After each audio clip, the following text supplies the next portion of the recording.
a policy of providing high degree of protection to local. In past, the India has provided some restrictions and protecting the local business, but now all global as a one. So there is 100% of direct investment. There is no need to protection of Indian goods, and also there is the role of this authority also be decreased due to there is no restrictions rules from entering into a direct investment.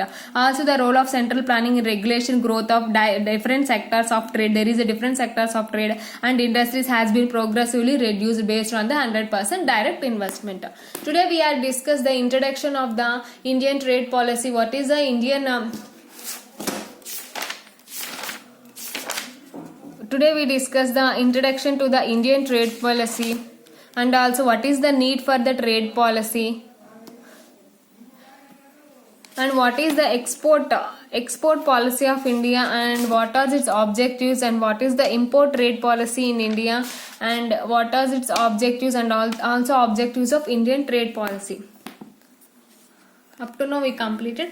I hope you understand this lecture. If you have any doubt regarding this lecture, please let me know. I definitely clarify your doubts, guys. And this is our third unit. Up to the second unit, you have any doubts regarding any particular topic or concept you are unable to understand, please let me know. I definitely repeat the concept again.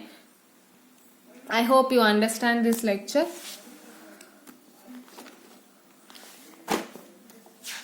We complete up to now what are the objectives of Indian trade policy. In the next class we discuss what are the importance and its implementation. In the next class we discuss importance and implementation. I hope you understand this lecture up to now. If you have any doubt regarding this today's lecture, please let me know. I definitely clarify your doubts. Thank you so much. Have a nice day.